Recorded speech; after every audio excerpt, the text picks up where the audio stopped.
and wrap up this webinar for 2013-2014.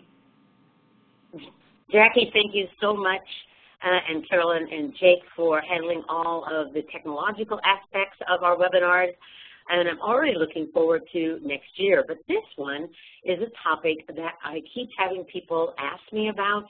A few weeks ago when I was at Plain Talk, I had many participants that I knew saying, what are we going to do with these conventions? What are we going to do with all of the rules, all of the conventions that were included in the language portion of the Common Core State Standards? And it is interesting because in the Common Core, some things are only done in generalities and others are done in specifics, and it happens to be that the conventions were done in specifics, except for one critical convention, which is spelling, which was just they spell at grade level. But we're not going to discuss spelling. We'll look at all the other conventions except spelling today. So my hope is that my thinking about this is going to be useful. Now, we all remember all the years in elementary and middle school and high school where we had these exercises where we had to go through and copy the sentences and add the commas, and we had to go through and circle the nouns. We had to go through and circle the pronouns and draw an arrow to the noun, and we had all kinds of practice in that way. And so it wasn't always our favorite, and it isn't for students today. And also there is some conflicting research on, is that making a difference in the quality of their writing? Well, when I looked at those studies, here's what I found is that they taught grammar and then they measured quality of students' writing and said it didn't make much difference to have taught grammar. And I would say that's probably true unless it's coupled with the kind of instruction we're talking about today that involves writing. And it's sort of like this. If I have something I've written, it's like a beautiful, beautiful, beautiful painting, and then I don't care what kind of frame I put it in. I put it in an ugly frame that I made from wood that is splattered with paint and has slivers coming out of it. And the fact that my beautiful piece of work is not coupled with the basic framing of it, which is punctuation, capitalization, word usage, spelling, it does reduce the quality. So my feeling is that we're going to have to teach this for certain, but we have to do it the right way. So you have two handouts, a PowerPoint and a examples, which is a PDF file. So let's just look at this and think with me on it. So going over to slide number 3, this is basically sort of the big ideas in regards to teaching conventions. That, first of all, almost all the conventions are somehow rule-based or vocabulary-based, and that means that we're going to have to use examples and non-examples. And as I looked at materials, this continues to be a challenge, where they give lots of examples, but do not juxtapose it against non-examples so the students don't know the boundaries of the concept. And then, not surprising, it's going to require that we directly teach that English convention and provide appropriate practice. Now, there's where I think we can make a big difference in the life of students in terms of teaching the conventions, then having practice that promotes generalization and use. And then we are going to look at cumulative review, and particularly some things that my recent visit to Australia uncovered in terms of practices in some sort of beat the odds elementary schools where their students were at least 90% free and reduced lunch, 90% poverty, but they were also 90% at benchmark. So that's exactly what Randy's looking for, that 90-90-90, and there were some schools that were there, but they had a type of cumulative review that they were doing. So I'm going to teach a little lesson to you that uses that practice. And then, of course, get the students to use the conventions. We can remind them, encourage them, give them feedback in relationship to their own writing. So these are the big ideas, and if you look over in the examples, I thought that it would be useful if you had right in front of you all of the, and first grade does not appear to be here, but I know that it is. Let's see if I can go back. You do have it available to you on the handout. So we have third and fourth and fifth and sixth and seventh and eighth. I just needed to go through for myself and type them so I could think about them. And if you go through these, what you're going to find, I'm just going to sort of back up again, is they're either going to be vocabulary, like the students utilize adjectives within their sentences, so they need to know about what is an adjective, but then more importantly, how to use them. Or they are rules, like when you have 3 items in a series, you need to add comments to separate those items, except for not after the last one. So they're either going to be vocabulary or they're going to be rules.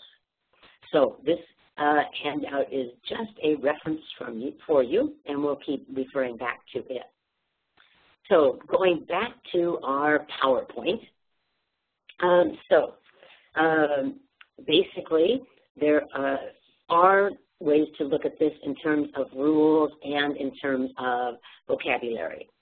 So in first grade, the students are to capitalize dates and names of people. And so there, we would want to teach them a rule, such as when it is a specific person's name, it needs to be capitalized versus a more generic word that talks about people like boy and man and teacher and doctor that we don't capitalize. And so the students would need to have instruction on the rule, but then also practice that was really showing them the use.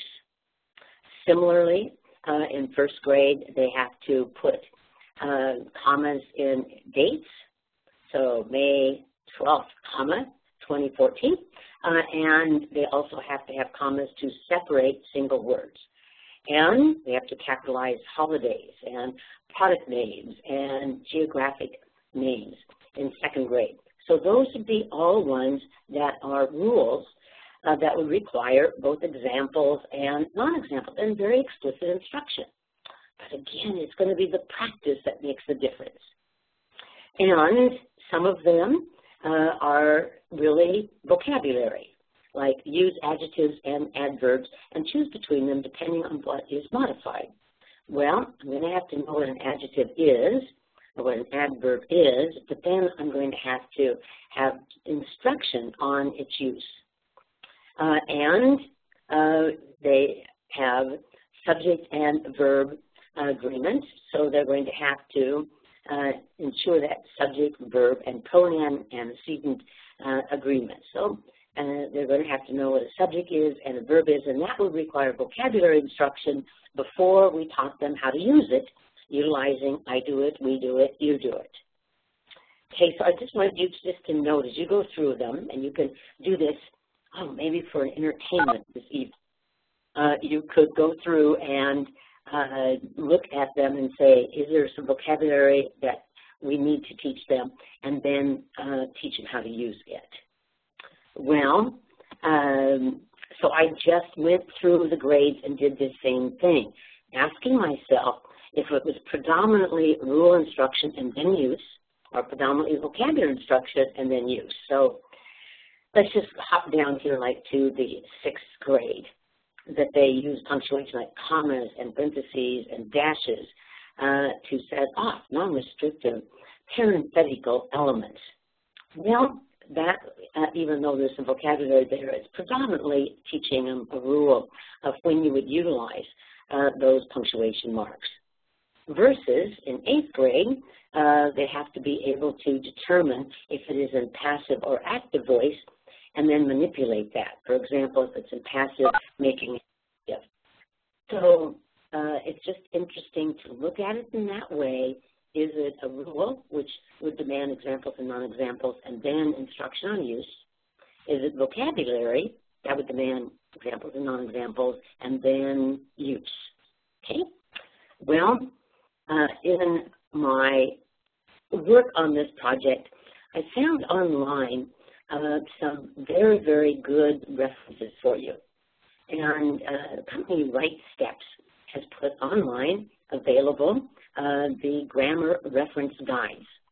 And I hope you will go to these, because what I found is some teachers are asking me questions like, what is a parenthetical element? Well, luckily, this material defines that. What is a coordinating conjunction? It defines it. So this is a very sweet resource. And they are by grade level. Though I could only find to 5th grade, but they were so helpful to teachers I've been working with. So get online and locate those. Well, our first agenda is picking examples. And these sentences come directly from Right. This is a resource I've just pointed out, Right Steps. And they give examples so that someone reading their document would know exactly what they meant. So proper nouns are the names of particular people, places, and things, and they always begin with a capital letter. So they describe it in a way that would be easier to understand than just the utilization of the words within the Common Core. And so they give examples, people and places and things. However, if we were going to teach it, we would need not just examples, but we would need what? Non-examples. And we might even need minimal pairs to make it stronger instruction. Like Will Smith is a man, Jamaica is a country, and Czech mix is a snack mix. Elizabeth King is my friend, the United States versus a state, and Ford versus an automobile. So we would know that if it is a rule, to set the boundaries of it, the students need both examples and non-examples, and they particularly benefit from minimal pairs, so they can't just say, well, okay, it's a person, so I will capitalize man. No, only particular people names are we going to capitalize, not generic. So we need examples and non-examples. And so here is what Right Steps had for 2nd grade, where they said that the students would know and utilize adjectives. So they said adjectives are words that add information to nouns and pronouns, and they are important in writing because they are used to add detail. And then they relate to color, size, shape, number. Now, so they had these sentences, and they pointed out that happy was an adjective. Now, here's a case where we have to teach it so it's in relationship. So be my students for a moment and read the sentence with me. She was happy to be home. And the underlined word is a pronoun, and it is she. And find the word that tells us about she. And that word is happy. So happy is an adjective because it tells about a pronoun. Read the next sentence. My dad rented a beautiful red sports car. And the underlined word is what? It is car. Let's find the words that tell about the car. And so first it was, what kind of car? A sports car. And what color was it? Red. Of course, all good sports cars are red. And it was beautiful. So those words, beautiful, red, and sports, all are what? They are adjectives. In other words, just having students search for adjectives would not make good sense, and because it's in relationship to a noun or pronoun. So first we identify the noun or pronoun, then we identify the adjective that tells more about it.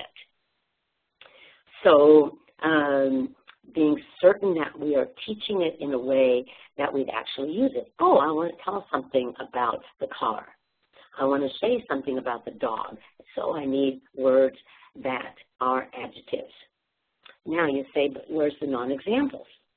Well, here, the non-examples are built in because was is not an adjective, to is not an adjective, be is not an adjective, home is not an adjective, but happy is.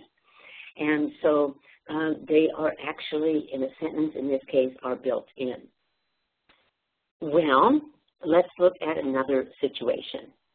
So in Write Steps, those references that you're going to locate, they talk in third grade about one of the standards, and they describe it this way, that you capitalize the first and last word of a title and every word in between, with the exception of short prepositions and coordinating conjunctions and articles.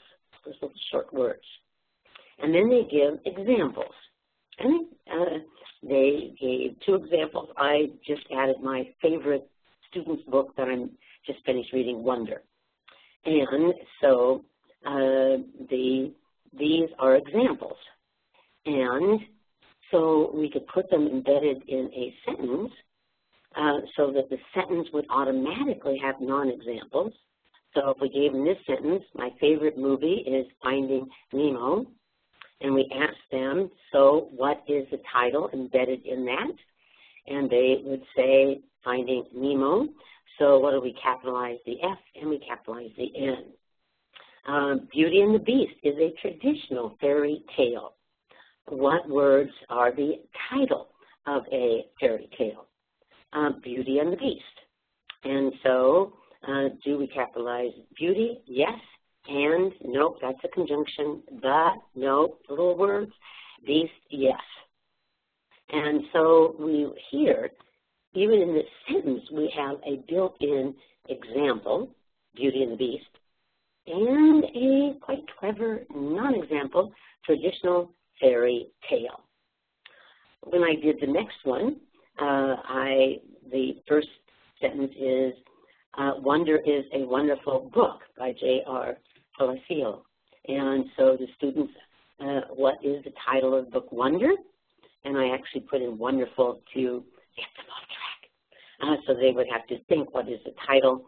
And so what do we capitalize? The W.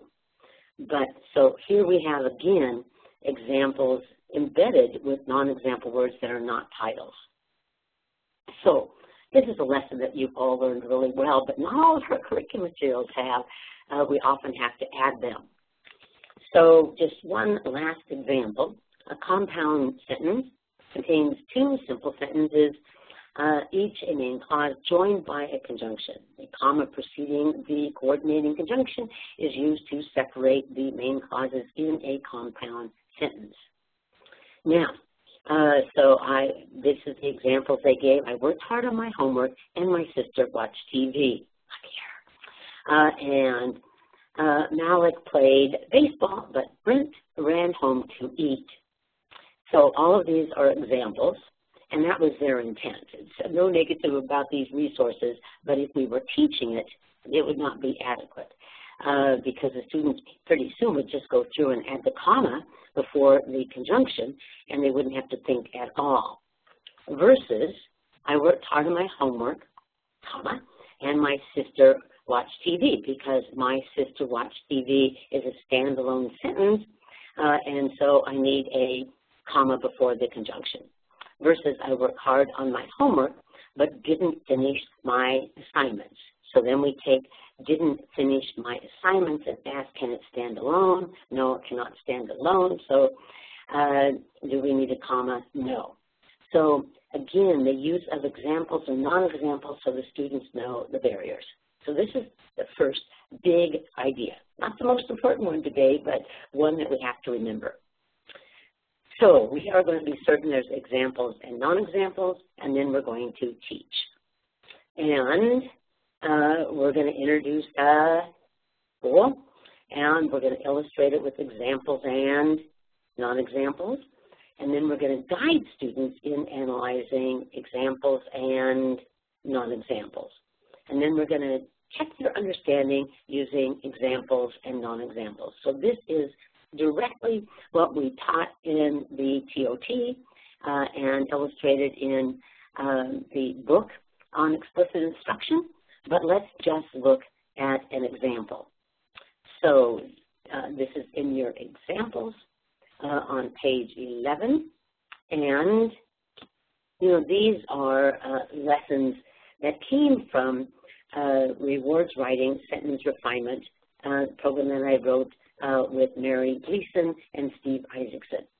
And Mary, who wrote a program a number of years ago called Basic Writing Skills that taught sentence writing and all the grammar embedded in sentences, is just a brilliant writer in this area. So the first step is to introduce the rule, okay? And trying to do it in a way that doesn't have a lot of language that does not facilitate, only language that will facilitate. For example, separate 3 or more items in a series by adding a comma after each item except the last one. Of course, that is not terribly helpful if it isn't coupled with examples and non-examples. So here, Jose, Jenny, and Marcus learned about different breeds of dogs. And so we point out that there is a series of 3 items, and thus we have to separate them with commas, comma after Jose, comma with Jenny, but not after Marcus. And dachshunds, greyhounds, and beagles are hound breeds. So again, showing them we have at least 3 things in the series, and we separate them with commas. Okay, now those are both examples, and so we're going to have to have some non-examples. And this one is very well designed. So Pekingese and toy poodles. Of course, toy poodles is 1 item. And so we included 3 words so that they had to think here. So there are only 2 items in the series, so we don't separate them with commas. And then, just a reminder, you need a broad range of examples and non-examples so that the students really understand how this is used. So here we have the children sat quietly, and I should have a comment there. Okay, now, Archer, okay, now are you all there with a pencil and they're going to correct this? And all 7 of you are getting corrected. The children sat quietly, comma, listened to the story, comma, and laughed. Okay, well, I'll tell you one thing. Mary Gleason did not make that mistake. It was totally Dr. Archer, yeah. So we are giving them examples and non-examples. And then the critical thing here is asking questions to guide them. Read the sentence, and then when you, do we have a series of 3 items or more? Do we have a series? Yes. Do we have 3 items or more? Yes. What are those items? And then where would the commas go? So we're asking questions to get them to utilize the rule. And so you can go through here and ask yourself, the questions are the same every time. Is there a series of items? What are the items? Are there 3 or more in the series? If so, do we separate them with commas? Yes. Where should the commas go? So those are the consistent questions that make them hone in on the critical attributes. So you could go through here and label these as examples and non-examples that they're having to make a discernment from. So I included here a number of lessons for you. This one, and I used all lessons about commas because oftentimes another thing we could do is teach the same punctuation mark a number of different times you're going to use it, thus expanded information about commas. So this one is about when you have a conjunction and the last part of the sentence is a standalone sentence and you need a comma. Again, let's just review here. We first introduce the rule, right? And then we would illustrate it with examples and non-examples. And then after we illustrate it with examples and non-examples, then the third step is asking questions. That's that shift of responsibility to the students, asking questions that make them hone in on the critical attributes. and determining, do I need a comma or not?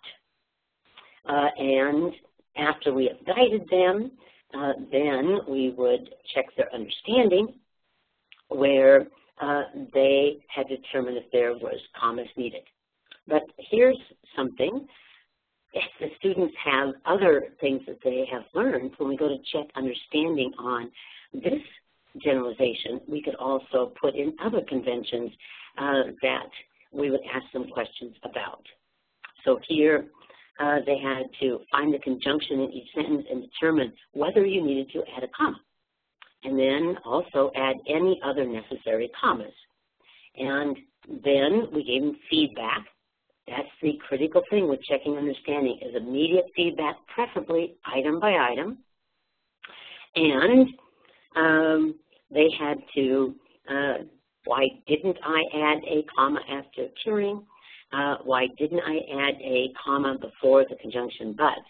So that's why. Now, that is something so critical. We've just not done enough of why did you do that? Well, why did I do it? There's not 3 items in the series. Why didn't I put a comma there? Well, because the last part of the sentence could not stand alone, so I don't need a comma. So asking them why, so that they're having to rehearse the information.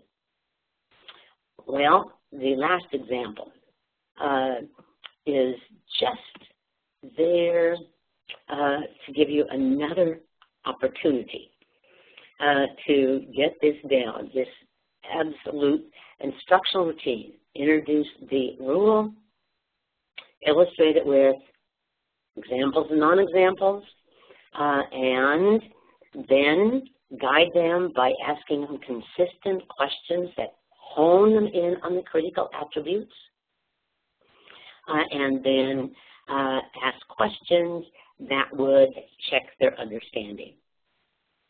So this is the kind of teaching that we want to do.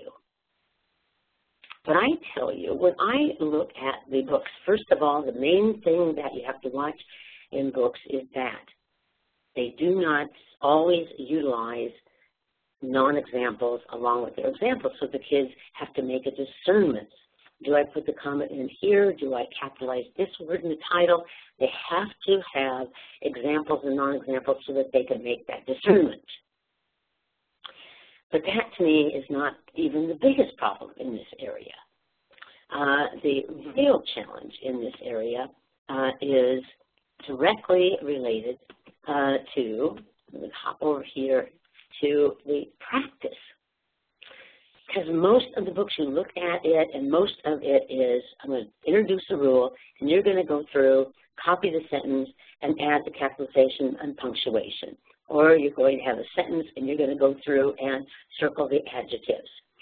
Or you're going to go through and underline the subject and double underline the verb. And the problem is that those kind of exercises have not generalized well enough to writing.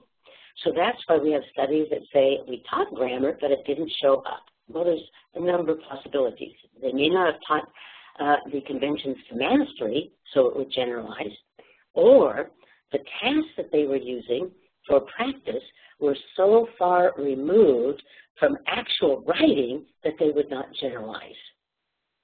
And so we have to be certain that we're not making those sudden errors, that if we teach a rule, that the kind of practice that we give is close to the kind of practice in writing that would occur, so that it would generalize, and we need to teach it to mastery so that they have some automaticity. So looking at the research, here's what makes a difference.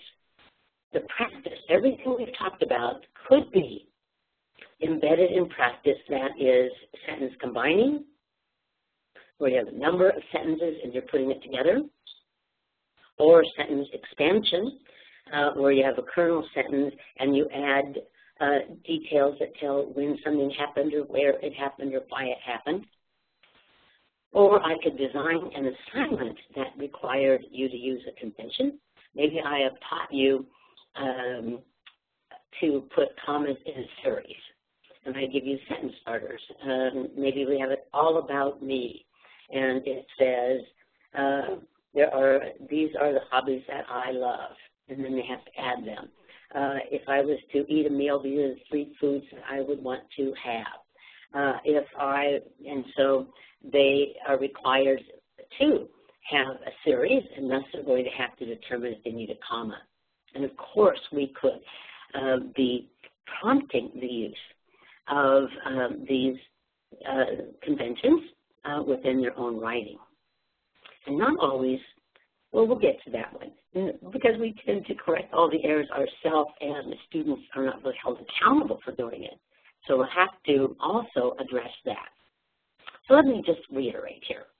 So first, we are going to have examples and non-examples, and we're going to teach it systematically, where we introduce the rule with examples and non-examples, that we have them use examples and non-examples under our guidance to make a discernment, and then we check their understanding. So we have a routine we're going to use, and then we're going to give them appropriate practice.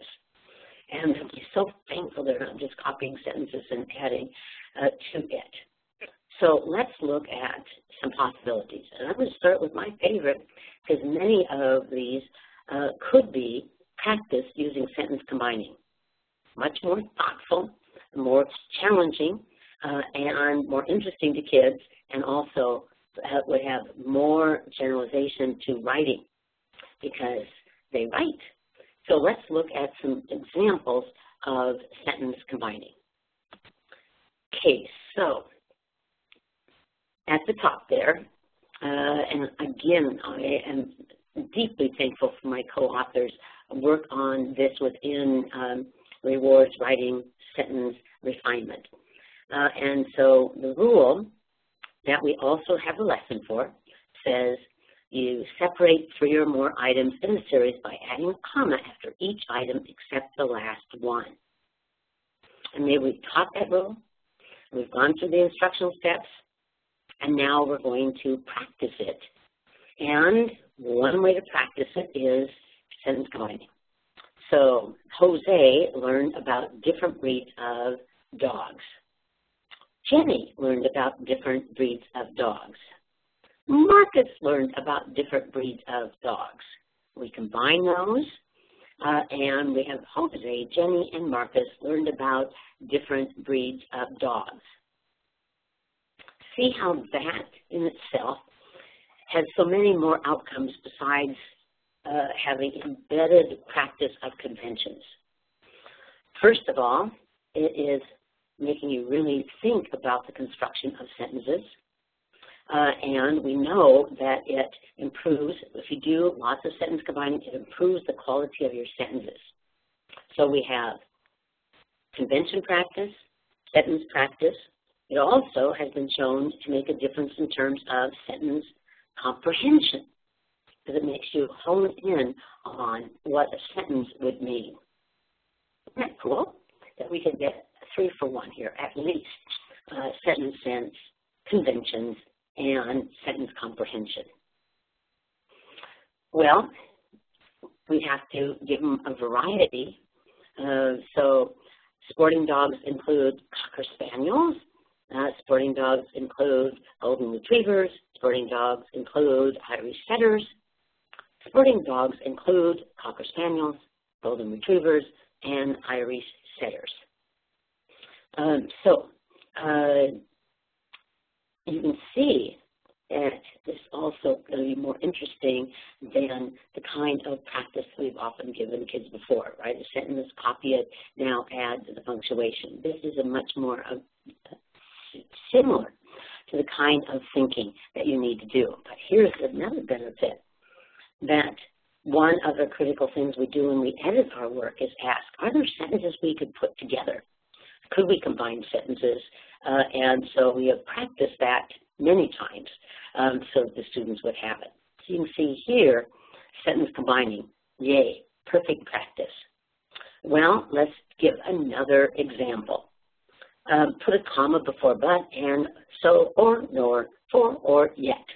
when the part comes after could be a standalone sentence.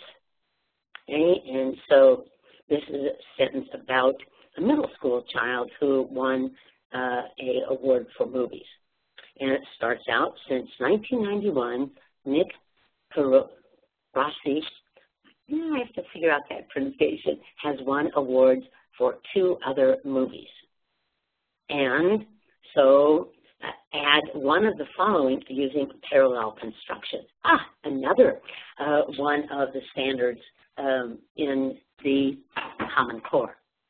And so we say, okay, he has won awards for 2 other movies and loves to play baseball. This is talking about awards that he's gotten for movies, and it is not parallel to loves to play baseball. And he has 2 brothers. Well, the first part talks about his awards, and the next part could not talk about his brothers. That would not be parallel. And he will probably win more awards. This talks about awards for movies, and this talks about more awards. That is going to be the one that I'm going to add. And then I'm going to have to ask myself, could the last part stand alone? He will probably win more awards. Yes. So I need a comma before the conjunction. Okay, so again, here we have included not just the rule that they're practicing, but also parallel construction. Sentence combining, right? Well, next possibility is, for practice, is sentence expansion. So here, proper nouns are the names of particular people, places, and things. They always begin with a capital letter. Now, we could have taught that as a rule. When you have particular people, places, and things, that they have to start with a capital. And we would have used both examples and non-examples. Okay? So now we want them to use it in writing. And so we might structure it in this way. We have a who, did what, where. This is going to force them to have to use some capitals for particular people, places, and things. So you have an example here. Jose Sanchez traveled to Seattle. And so because it is a specific person, it's capitalized, and it is a specific city, it is Seattle, they would do that. So now, you know, today I'm sitting actually in my basement office where I pack up for when I come back from traveling and when I'm leaving. And tomorrow I am leaving early morning for a 3.5-week trip to South America for a holiday. And so Anita Archer ran up Machu Picchu. Probably not. Okay, no. And so they would add specific who and where.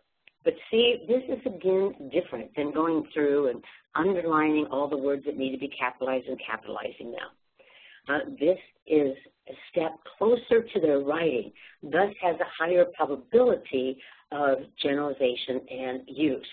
Just remember that big idea is the closer the practice is to the desired outcome, the more likely it is to make a difference. And so here, this is closer to writing than underlining words that should be capitalized. Okay? Well, so maybe we have taught them adjectives. I'm always asked, should you teach the names of things like adjectives? Well, you know, we could talk about words that describe nouns and pronouns that tell about their color, size, shape, and number, and that would be fine, except people will say, can you add an adjective? And so it's language that students need. Now, there's a lot of language, though, that is not as useful. And so if you can convey the function in words that will be easy to retain, that's quite useful. So we have to make discernments here. And I would probably teach adjective because I would want them to know it, because people are going to refer to it. So here, we're doing sentence expansion, a different type. And so we have start sentence. Jason painted a picture, and they're given the directive add adjectives. And so they would have to locate the nouns, Jason and picture. Artistic Jason painted a beautiful, colorful picture. So they're given a start sentence, and they expand it, in this case, expanding it with adjectives. And so we have looked at sentence combining and sentence expansion. And I want to just talk about some other kind of assignments that require the use of conventions. And going back to our examples, you know, recently I had the gift of training teachers in Wichita for summer school. And let's skip over this. And we're using in summer school a book called Teaching Basic Writing Skills. We're using it in middle school because it allowed us to think about how we were going to work on writing at the sentence level as well as the paragraph level in summer school. And Judith Hochman had this exercise of expansion. And I'm always asked, is it only the language arts teachers in middle school responsible for teaching all of these things? Couldn't we practice it somewhere else? And I love the structure that she used here. And so this is a blank one for you, but the students are given a starting sentence. And let's say I'm a history teacher, and we have just read about the Battle of New Orleans. So the sentence we started with was, Andrew Jackson and his American forces won. And the students have to pick out from those questions at least 3 that they're going to answer. And so they pick them, what did he win? The Battle of New Orleans. When did it happen? January 8, 1815. Why? Because wanted to keep the British from seizing New Orleans and the Louisiana Purchase. This is such a wonderful thing to use like as a warm-up at the beginning of a social studies class. And then they've taken those ideas and written them down, and then they have to put it in an expanded sentence. But this is a real opportunity to utilize the types of conventions they've been taught. On January 8, 1815, Andrew Jackson and his American forces won the Battle of New Orleans, stopping the British from invading and seizing New Orleans and the vast Louisiana Purchase. You know, I could see 2 or 3 times a week in the social studies class having this kind of sentence starter where the students could expand and we'd have that infused writing in the class, but we'd also have a beautiful way to summarize what we have been studying. Now, I just took another example, and it was, so this was 4 questions, but go over here to a language arts. The students were reading Wonder, and I like this book, so, and they were reading a chapter, Why I Didn't Go to School.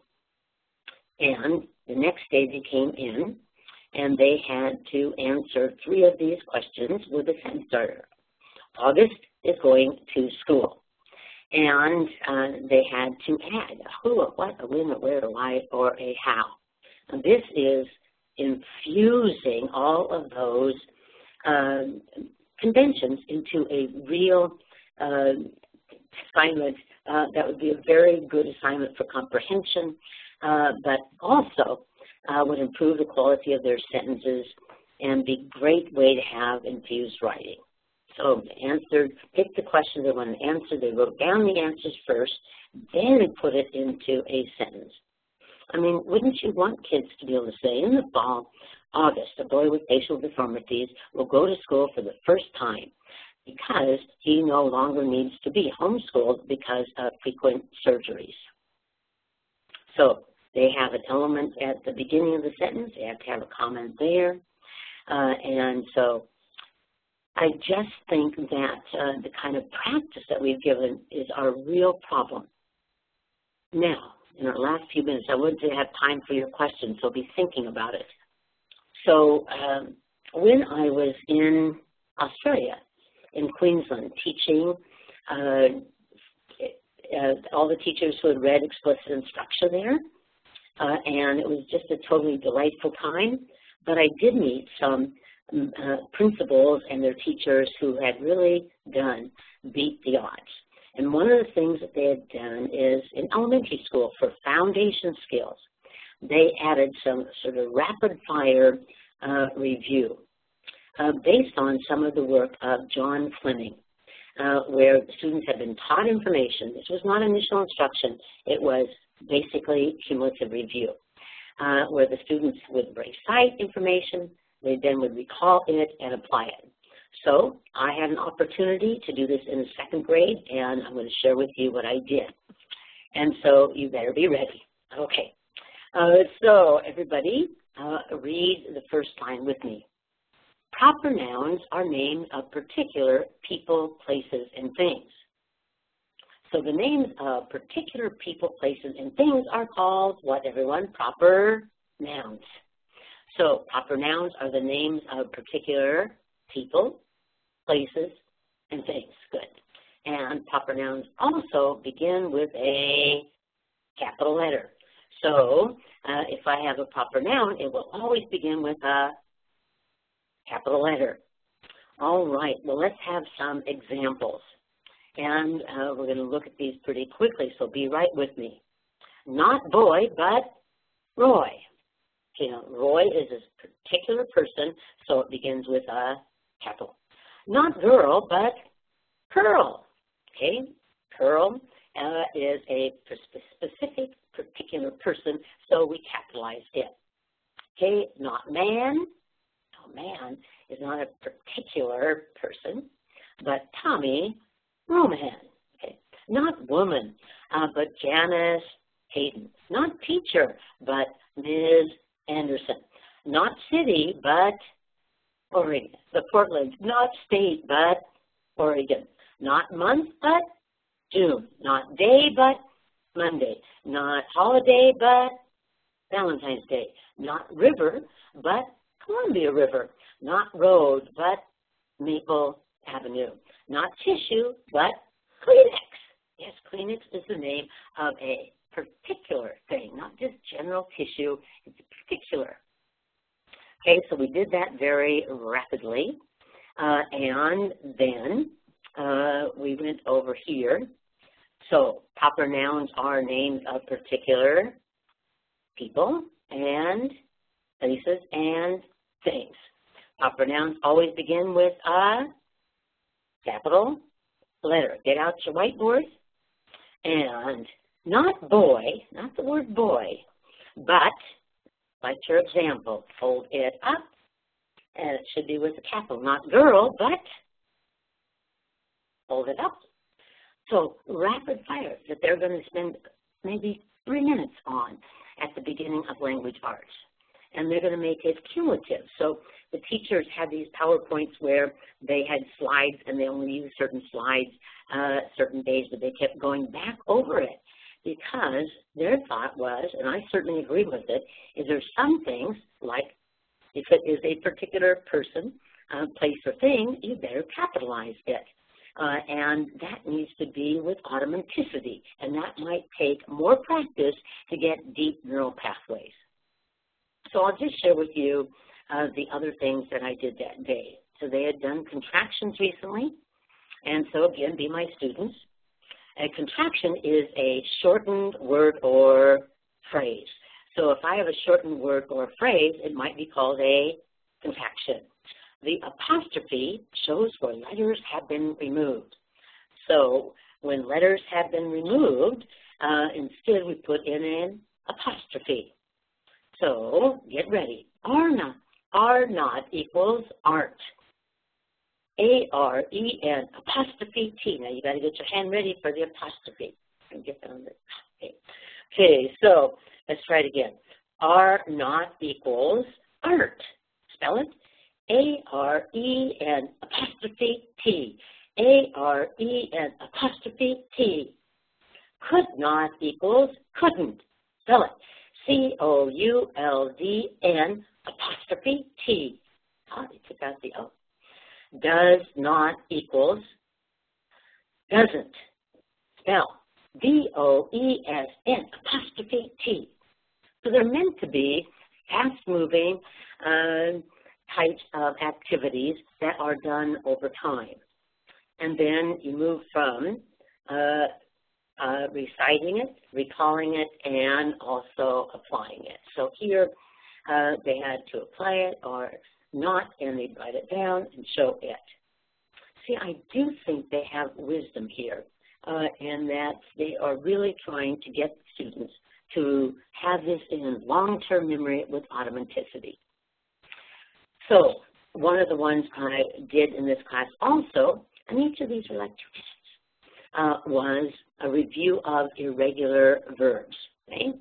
And so you have hand signals for this too. If it is present, it's right now. If it is past, there, and if it's future. Present, past, future, present, past, future. Okay? Today I speak, yesterday I spoke.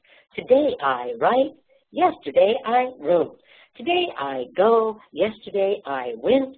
Today I drink, yesterday I drank. Okay, and so that is reciting it here, and then they would do it where they would say it without prompting. Today I speak, yesterday I. Today I write, yesterday I wrote. So very, very rapid cumulative practice.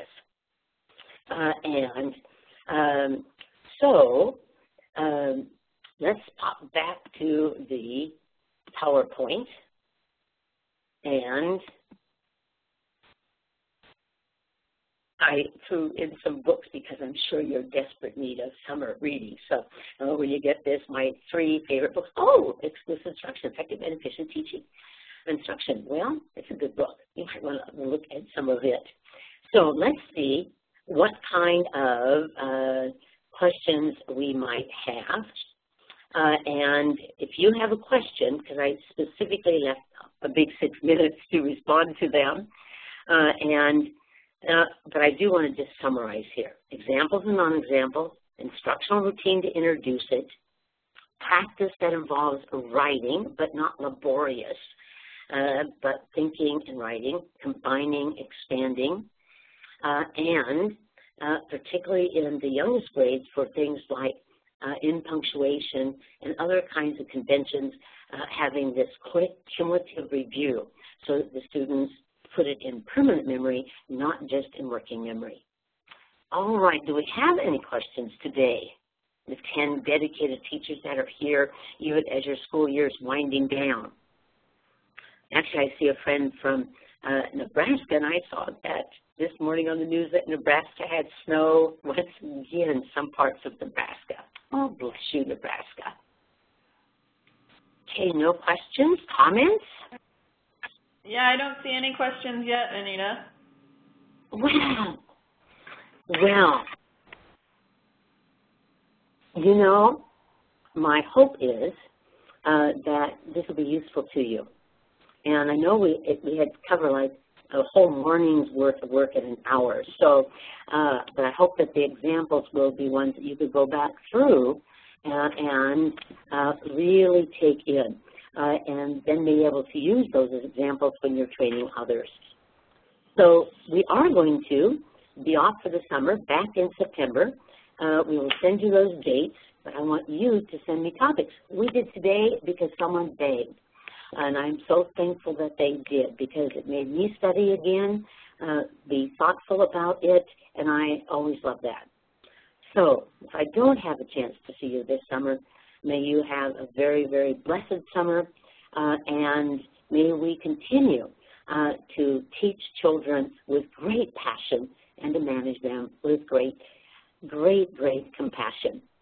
So I am off to South America, trekking with friends who actually have trekked. I had a chance to go to REI for the very first time in my entire life to buy equipment and clothing. Of course, I probably bought way more than I need, but I wanted to look good at least with my walking sticks and my variety of shoes. It's going to be wonderful. So blessed to all of you. Have a wonderful summer. And remember, we can teach right up till the last few days. Let us continue. Thank you. Thanks, everyone. As we noted before, I will send out an email this week that gathers all the links for this year's webinars together, and that will give them to you all in one place. And Jackie, thank you. That's excellent. We really appreciate that. Not a problem. And then we will be in touch next fall once Anita has her webinar date set to go. Excellent. Happy Monday. Thanks, Anita.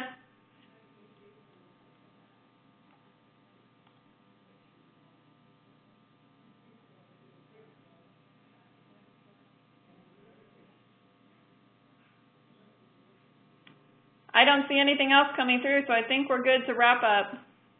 I think so. Thanks, Jackie. Thanks, Anita. Have a great day. I will.